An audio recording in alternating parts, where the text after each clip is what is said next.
Good afternoon. I'm Rev Dave Thompson, and I'd like to welcome you back to our Civil Human Bible Study. We're continuing in the book of Matthew. I'm a civil human minister, and so what that means is that I focus on building human peace and common ground.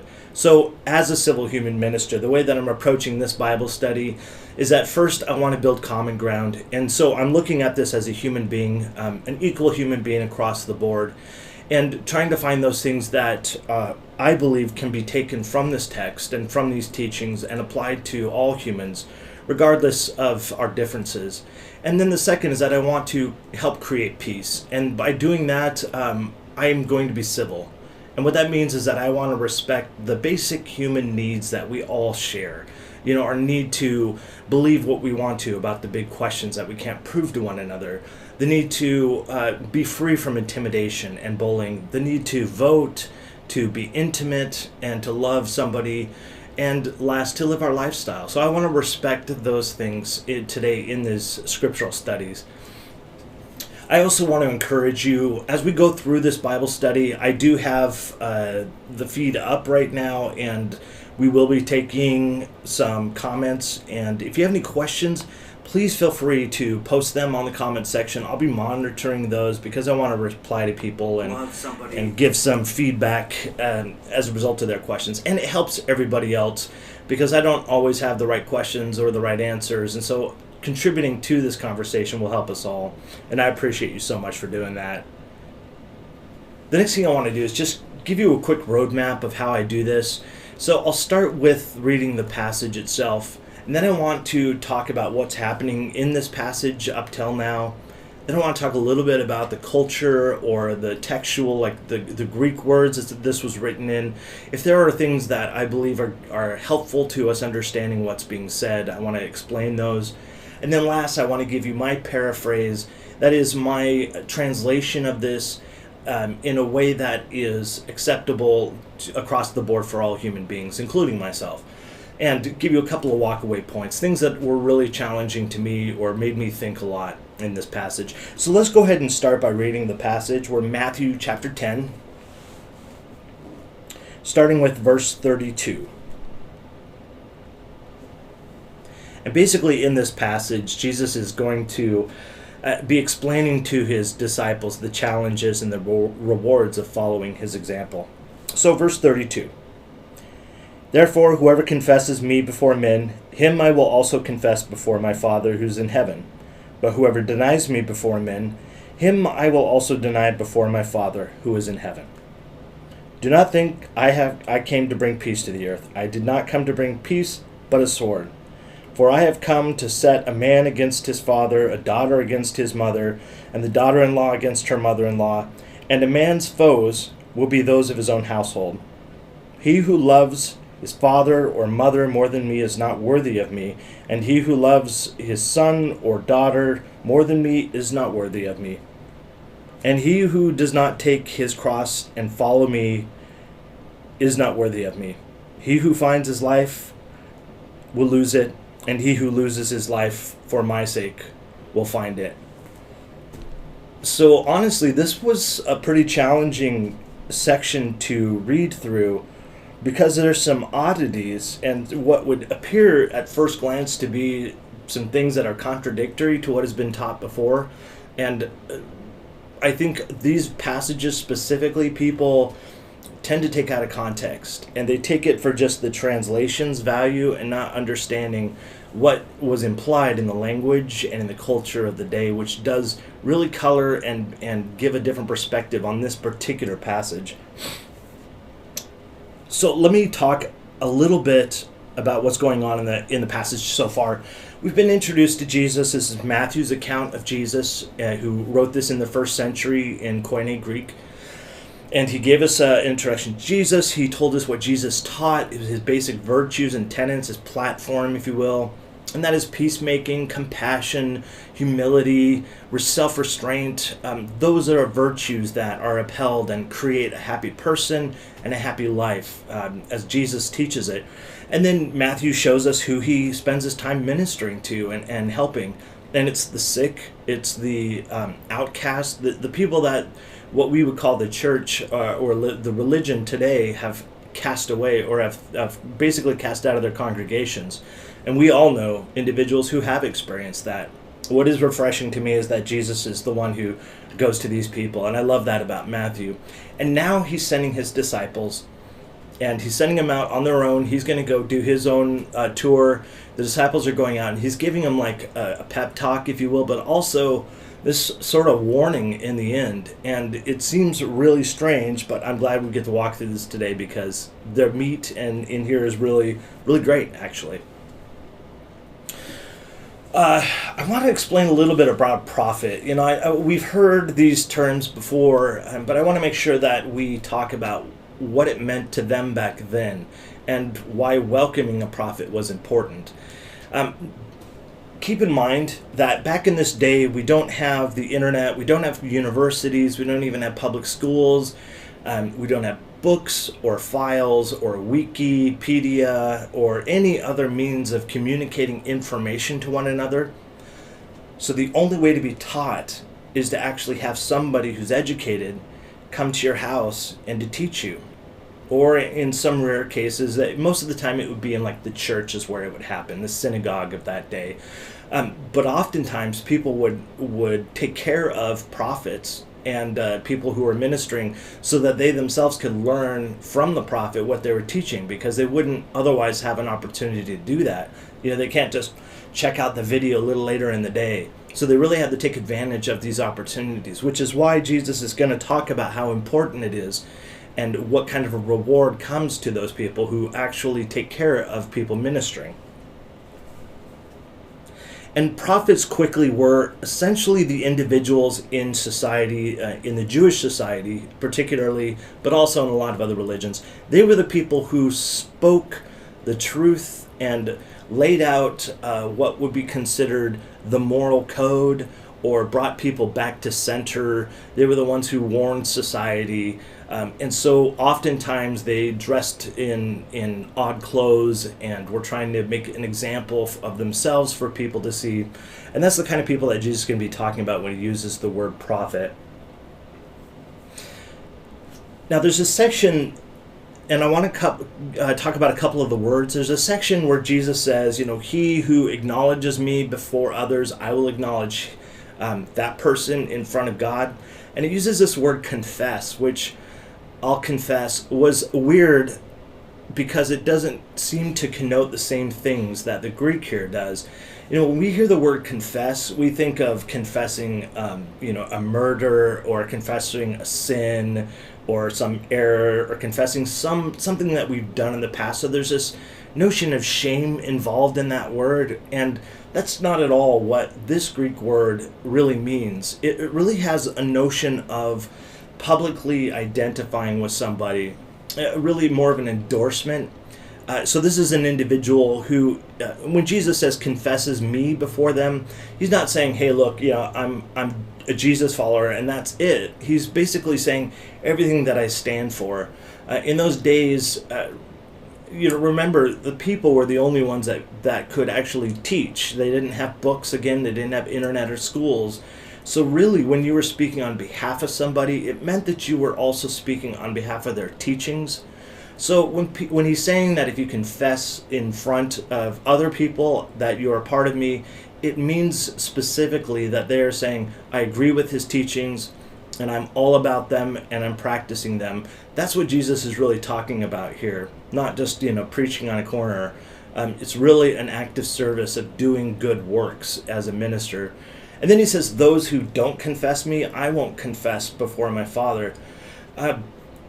This is a little different in this sense. It has more to do with contradicting or doing something that is in opposition.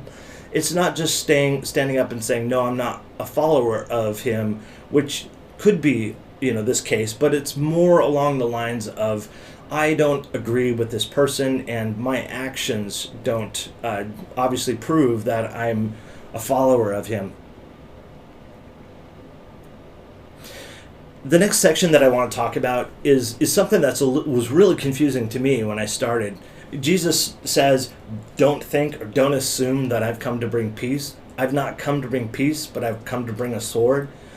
Right, so which is it?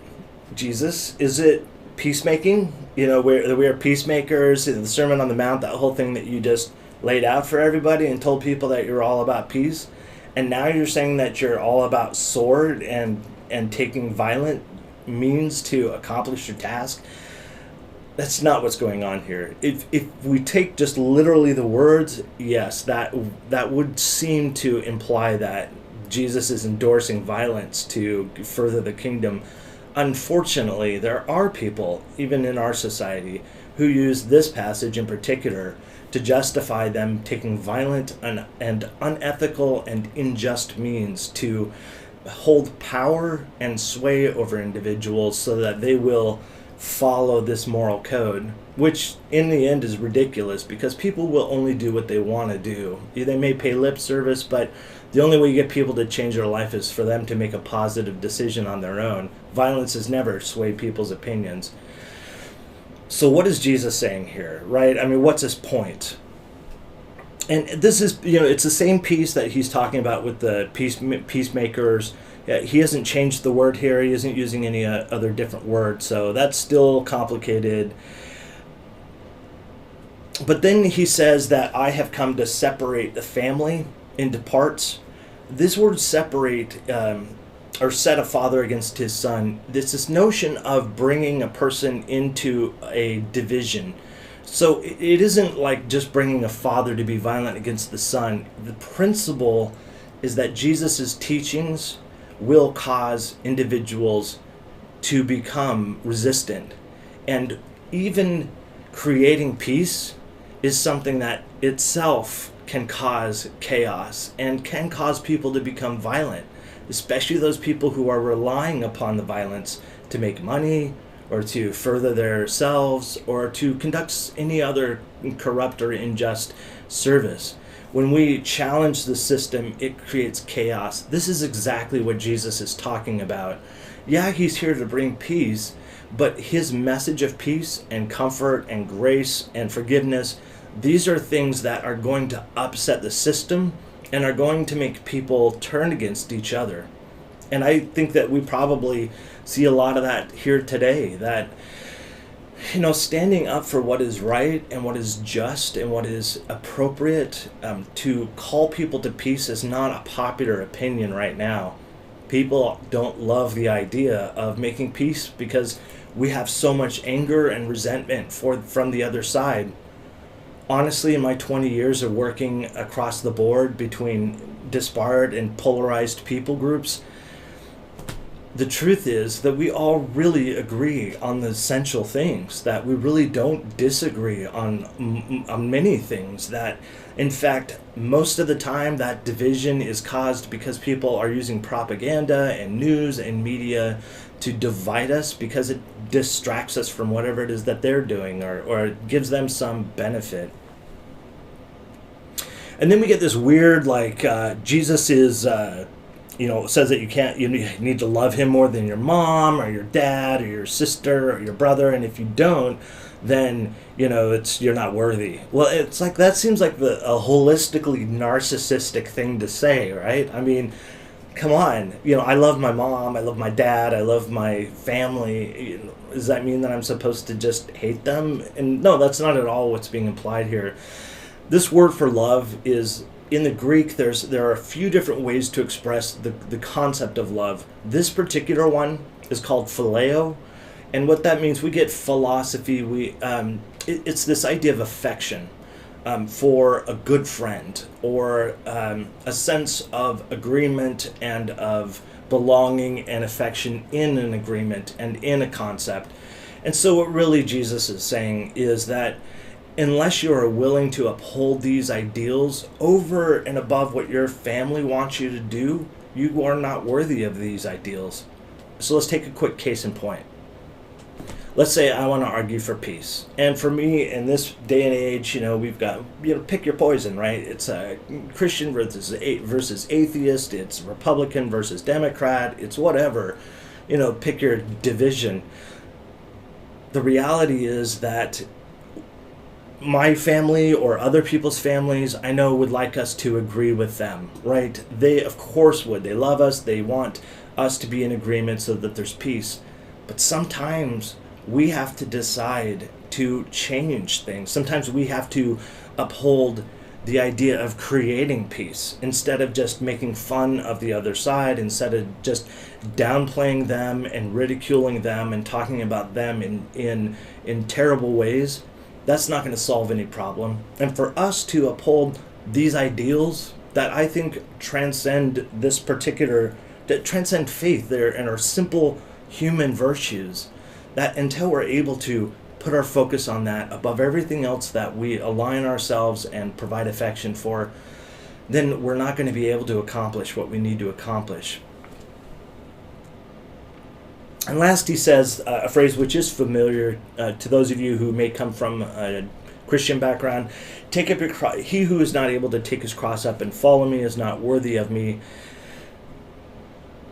This idea of taking, so there is a sense, I would imagine, that Jesus knows, he's aware of the fact that he's rocking the boat, which means that that a lot of people during that day were being crucified, that the Romans did not like dissension and people who were raising up people against them, and definitely the Jewish people didn't. Oftentimes the Jewish leadership would use Rome as a way to get rid of rebel rousers.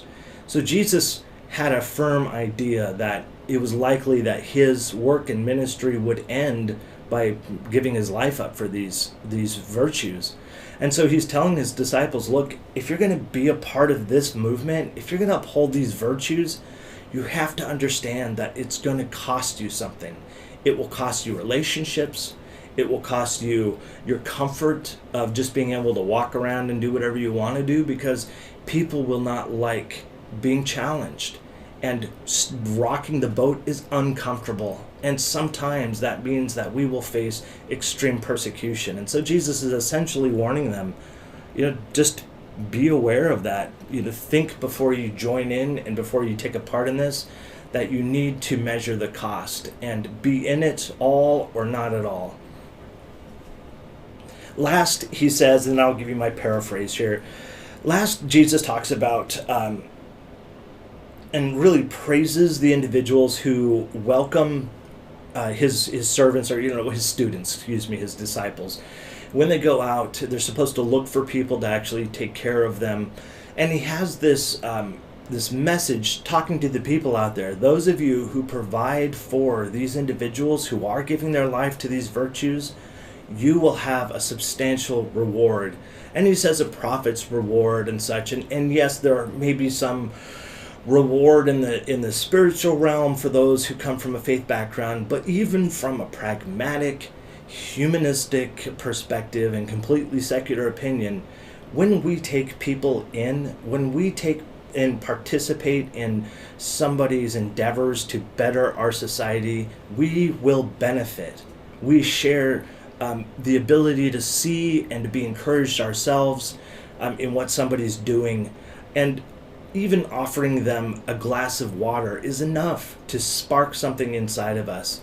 And those of you who have joined a movement or been a part of something lately, because there's a lot of it going on right now, you know that when you even help a little bit, it really makes you feel good. And it causes us to neurochemically reinforce that these virtues are important. And it has a direct causative effect on our lives as a result. So let me read my paraphrase, and then I just want to tie up some of the walkaway points that were really impacting to me. Every person who publicly aligns themselves with my teachings, peacemaking, compassion, humility, restraint, mercy, will have the benefit of a clean conscience, of peace, and the happy life and society that comes from understanding our creation and the rules of the universe. Every person who publicly denounces or contradicts these teachings will find themselves at odds with our creation and the rules of the universe. They may have wealth or power, but they will suffer from the choices and a society of violence and hate and deception. They will never have peace, be truly happy, or feel the true love of other people. You should not assume that these teachings will bring peace and harmony to the earth. These teachings at first will bring conflict. They will create separation between family members and will make a household enemies of each other's at times. If a person considers their family as more important and beneficial than these ideals, then they're not deserving of these teachings. If a person has lived their life for their own selfish ambitions, they will lose it entirely. But if a person has put an end to their own selfish ambitions, they will find a new and better and happier life. Whoever welcomes and cares for you will be Whoever welcomes and cares for you will be welcoming and caring for these ideals, and so our Creator and the truth. If someone welcomes and cares for a teacher, they will receive the benefits of learning from a teacher. If someone gives you a glass of water to you because they believe in what you're doing, they will be rewarded in ways they can't even imagine. I want to just bullet point here on a couple of things that, we've covered actually quite a bit of text, and thank you for, giving me your attention all the way to the end here. There was a bit covered in this particular episode, and I want to leave with a couple of points. And that is, when we stand for justice, when we stand for forgiveness, for peace and humility and compassion, it will cause division at times. We can expect that it will cause corrupt individuals to be found out, and so to be hurt financially and personally, and to lash out as a result of that. It will put us at odds with our family and our friends. It will mean saying goodbye to the life we currently live, including the work and family and friends that we may now care for.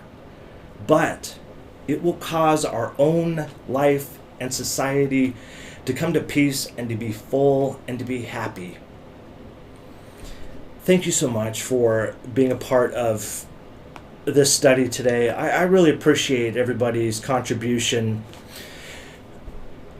This has been a wonderful experience for me. I started this as a result of the COVID lockdown and being here. I thought I'd go back and read these teachings, but from this civil human perspective, and then I thought maybe other people would be benefited by it. So thank you for being a part of that and helping me grow and understand this text as well. Tomorrow I'll look forward to seeing you again live at noon on Facebook. And I want to say to you, I love you. And I hope that you choose to love yourself. It's the only love in this world that we have any control over. And now I invite you to join me as we go about the rest of our day, loving our neighbors the same way. Thank you.